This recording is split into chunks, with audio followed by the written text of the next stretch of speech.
Today we're going to cancel hundreds, if not thousands of people in one fell swoop. We are canceling all of the people who are outraged at me on social media right now. Now, of course, there are always people outraged at me on social media, but there has been an unusually intense wave of it due to something I posted on X yesterday. I was reiterating something I said on the show earlier that day, which itself was a reiteration of something that I've said many times on the show. But here was the post, which has now been viewed 4 or 5 million times. Many of them angry views, a lot of angry viewing going on. And the post said this: America is not a nation built by immigrants. America was built by settlers. There's a difference. Settlers ventured out into the wilderness to build a civilization from scratch. The modern immigrant comes to a place that's already built. Settlers plant the trees. The modern immigrant comes to eat the fruits. If you cannot see the difference, I don't know how else to explain it. Now, as you can imagine, there are many angry responses to this, and I can't read them all, but let me give you a representative sample. I'll read 5 or 6 of these and give you the flavor of how people are responding. First one says, slaves shipped from Africa provided the white settlers, colonizers, free, bonded, lifelong slave labor, while white settler colonizers killed Native Americans. A civilization to be proud of? Another says, the Americas were already inhabited by tens of millions, maybe even hundreds of millions of indigenous people long before colonizers arrived. Another says, you constantly dog whistle for white supremacy, yet you remain a confused bigot whose base consists of people who can't be bothered to read a history book or any book for that matter. America wasn't built from scratch by settlers. It was taken from thriving indigenous civilizations built on the forced labor of enslaved people and expanded by waves of immigrants who continue to shape it today. The idea that settlers built civilization alone ignores the history of destruction, displacement, and stolen land. Indigenous nations had governments, trade networks, and advanced societies long before your ancestors, mostly thugs and fugitives, arrived. Another says, settlers, you mean colonizers who took land from indigenous people and built an economy on slavery, because that's the reality of how America was actually built. And the idea that immigrants today just eat the fruits without contributing is pure nonsense. Every generation of immigrants has worked, innovated, and strengthened the country, whether it was the Irish, Italians, Chinese, or today's diverse wave of newcomers. America was and still is built by immigrants. The only difference is that today's immigrants don't have to commit genocide to settle here. And then, actually, America was built by neither immigrants nor settlers. It was built by illegal invaders who came here without permission from the local population, committed genocide on them, and utilized enslaved free labor to build it. And then it wasn't a wilderness, and the settlers did not build anything from scratch. They invaded a continent that was already cultivated and slaughtered the people who cultivated it. This Matt Walsh douche is one of the biggest fascists around, and he's proud of it. And finally, Keith Olbermann chimes in and says, settlers wiped out the population that was here to make room for inbred mother effers like you. Now, it is pretty bold for Keith Olbermann to call anyone else inbred, considering that he looks and sounds like a dimly sentient wart come to life. Olbermann's only achievement in life, really, is that he's been fired more than anyone else in the history of media. He enjoys being fired so much, in fact, that he got fired from ESPN and then bounced around to other media outlets and got fired by all of them, and then went back to ESPN and got fired a second time by them. So now he's an unemployed man in his 60s with no wife and no children, and when he dies, his bloodline will be terminated like his ESPN contracts. That's how committed this guy is to getting fired. But anyway, needless to say, that was mean, but it was also true. Needless to say, all of the outrage and accusations of racism and fascism have not dissuaded me or convinced me that I'm wrong about my initial point. They have achieved, if anything, the opposite result. So let me make a few points in response to all this. And these are all points I've made before, but I'll make them again and keep making them because defending America's history and its foundation has become, I think, one of our most important cultural fights. At least it is to me. So first, it is not true that all of this land in the Americas was already occupied. Yes, there were Indian tribes living here, but even so, most of the land was not occupied. The continental United States and Canada comprise about 7 million square miles, give or take. Nobody knows how many Indians lived here prior to first contact. The tribes had no written language. They had no sophisticated method of record keeping. They certainly weren't conducting any kind of census. But most estimates would say that there were maybe 6 or 7 million people living in North America, or specifically, especially in the continental United States and Canada. On the very high end, 13 to 18 million maybe. I doubt it was close to that high. But even if it was, we're talking about the population of Pennsylvania spread out over a continent. Now, you can go to Pennsylvania right now and find thousands of acres of unoccupied forest. With its population of 13 million people, you can still walk around Pennsylvania for days if you're in a forested region without seeing a single human being. So now imagine that population spread out over the entire continental US and Canada. Now you could travel for weeks and months and never see another human.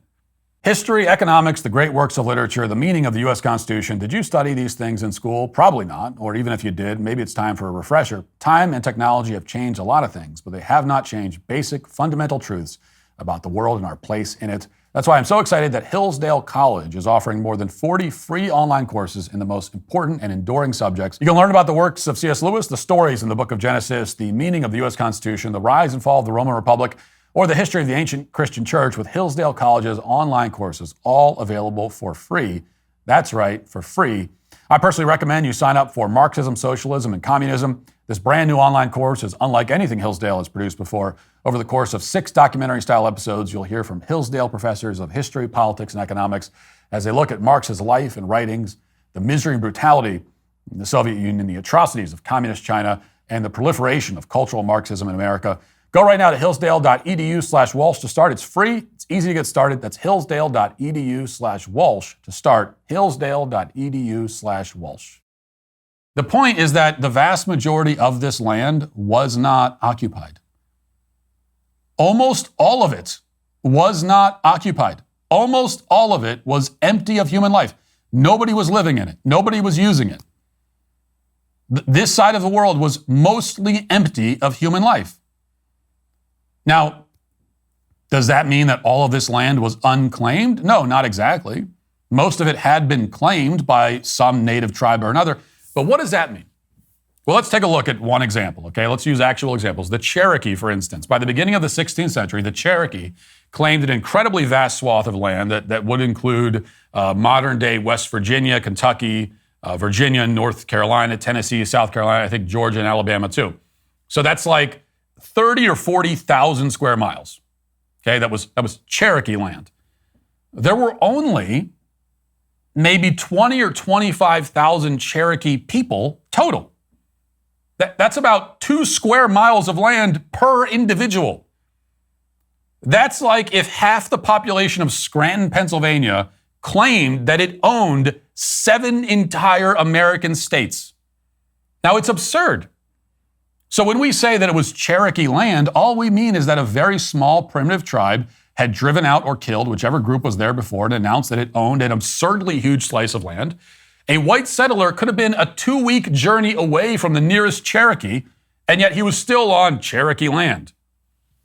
And it was Cherokee land only because the Cherokee said so, and for no other reason. But in truth, it was unoccupied wilderness. So what they don't emphasize in school is that white settlers were very often slaughtered by Indians for building a small cabin many, many miles from the nearest Indian village.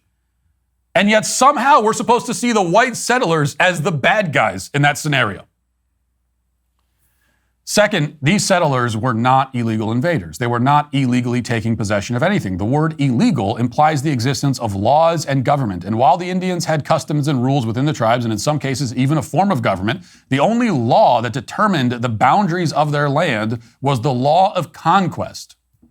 They owned the land that they owned because they were able to take it and defend it. That was the law that governed the entire hemisphere. Whatever you can take is yours. The concept of illegally taking something didn't really exist, because if you could take it, then it wasn't illegal, as long as you were taking it from an outside group.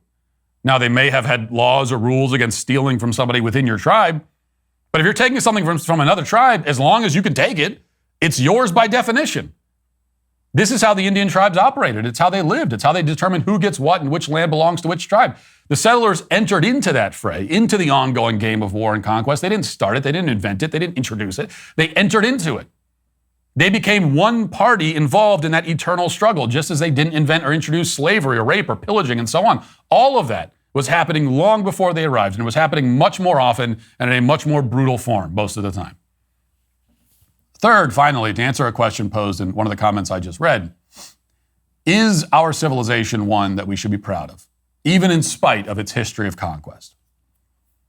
No, not in spite of that history. I'm proud of it in large part because of that history.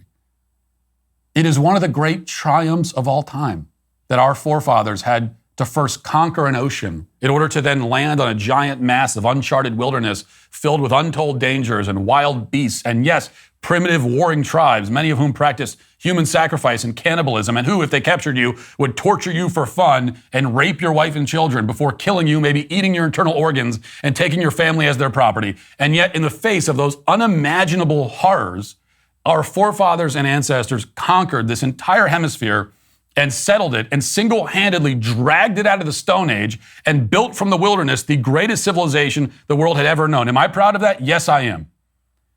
Now, the natives lived in the Americas for 20,000 years. And this is something that the left and the people who hate this country like to bring up all the time. Well, they were here for so long. Yeah, they were here for a long time. What did they do in that time? During that time, they never figured out the wheel. They never figured out written language.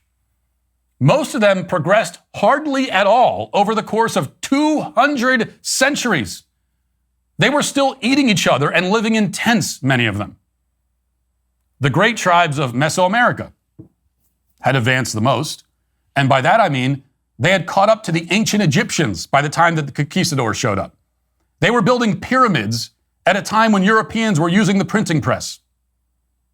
Then European settlers arrived here, and in less than 3 centuries, they had established a nation.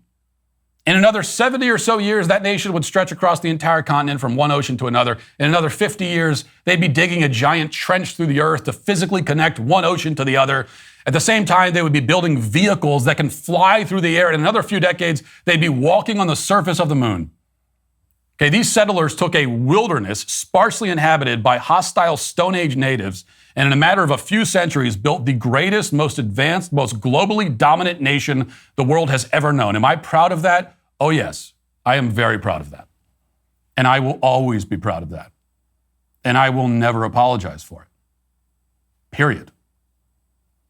And that's why anyone who is not proud of it and who says that we should somehow be ashamed of these monumental human achievements is today canceled. Hey, YouTube, thanks for listening to the show. If you'd like access to my full show with no ads, you should go to dailywire.com and use promo code Walsh to get 2 months free on all annual plans. See you there.